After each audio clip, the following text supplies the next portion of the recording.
Hello，黎爸爸，咁就今日就特別啲，除咗介紹一般嘅零食之外咧，仲介乎一啲叫咩咧？保健啊，保健啊，薑粉同埋黃薑粉，咁薑黃啊叫做，咁就唔知大家有冇飲開咧？其實我就喺香港不嬲飲開嘅，咁我不嬲早飲薑黃嘅，咁就但係發覺唔係好味喎，咁我又加咗薑，咁一齊沖水飲嘅，有啲人話中醫係咪咁講啊？中醫話夏天就食薑，冬天就食蘿蔔。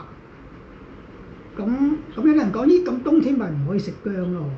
其實嗰句説話嘅含義，因為夏天我哋可能食好多凍嘢、生冷嘢，咁你應該飲薑食薑嚟中和翻我哋嗰啲所謂啲寒氣啊，中醫話濕寒嘅嘢。咁其實你一年食嗰啲飲得嘅，咁就反而有啲體質係唔飲得嘅，比較燥熱嗰啲應該就唔飲得。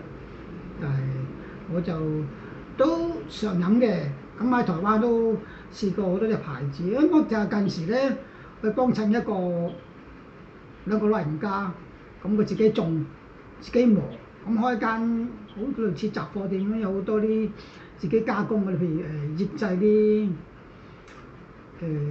梅啊，話梅嗰啲咁樣，或者係咯磨啲薑粉啊，或者醃製啲酸菜啊、黃瓜嗰啲，佢都賣。咁因為佢自己年紀大，佢都話辛苦啦，休息啦咁而家買唔到，咁我就不停咁揾嘅。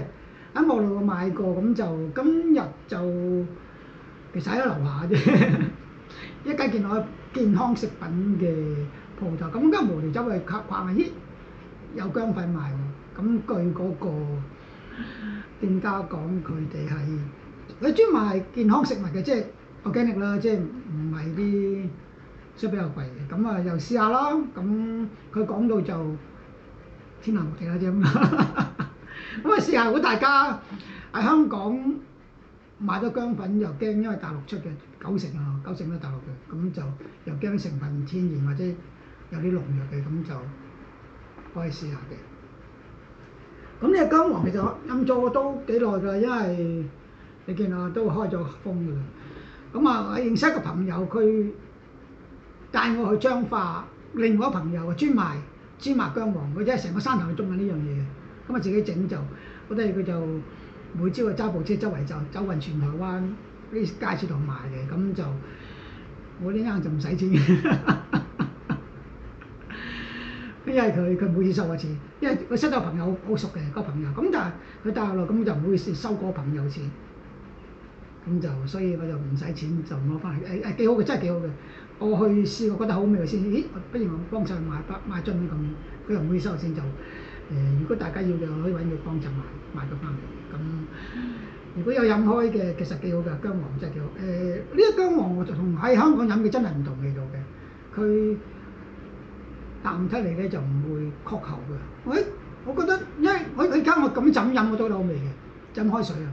但係喺香港買嗰啲薑黃粉咧，飲開水就唔好味嘅，分別咁嘅。因為佢有解釋過，咁就詳細唔講，因為都個理論好長嘅。咁我通常薑同薑黃，有啲人會加藥引叫做黑胡椒粉。咁三樣嘢咧就因為話薑黃我哋比較難吸收嘅，咁就會加黑胡椒粉落一齊飲咧，就天下無敵咁講。係咯，咁就可以大家覺得 OK 嘅，可以揾我俾啲大家試下。咁另呢個亦都係海苔啦，海苔。咁點解今日就介紹下海苔咧？咁因為佢呢個係有南瓜子嘅，有夾心嘅南瓜子嘅海苔。點解咁樣講咧？如果大家都好似咁上嘅年紀喎，咁南瓜子咧，據說咧對男士咧前列腺有保護嘅作用，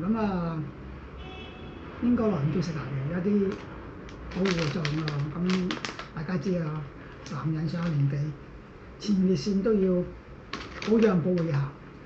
可以睇下先。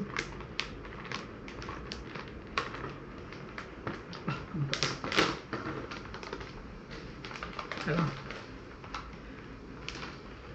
一塊塊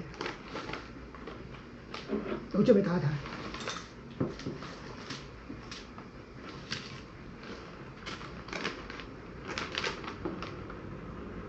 係啦，切咗晒片嘅，一塊塊咁樣。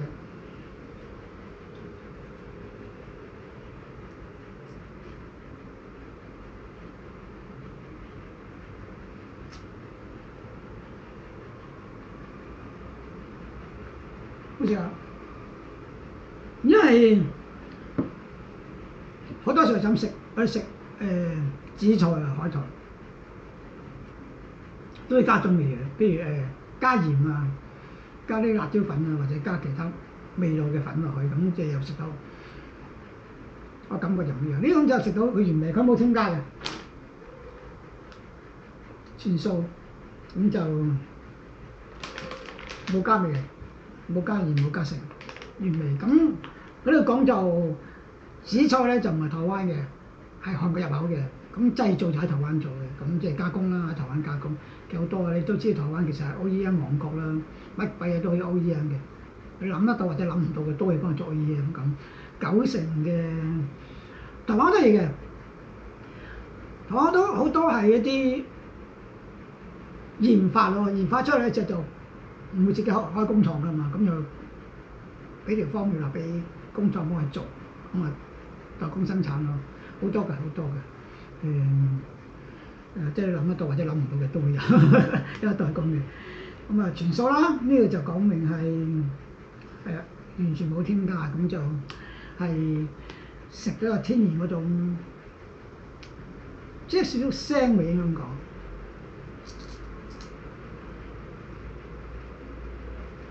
唔係叫腥味咧，紫菜應該有嘅味道啊，咩咁講？因為平時嗰隻紫菜俾嗰啲鹹味蓋晒，因為知道咩味可能唔知道，就食到嗰啲味粉嘅味道，譬如鹽啊、辣椒粉啊，或者係芝士啊諸如此類嘅嘢加咗落之後就蓋過咗本身紫菜應有嘅味道，咁呢個食得出嚟嘅。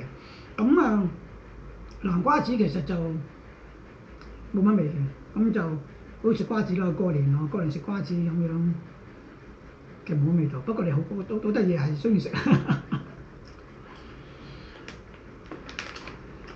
覺得 OK 嘅，紫菜有微量元素，其實我哋應該要耐啲食下嘅，因為佢有啲點啊味啊，嗰啲我哋男士都應該要學。身體其他食物好少有嘅，咁係紫菜先毒比較多。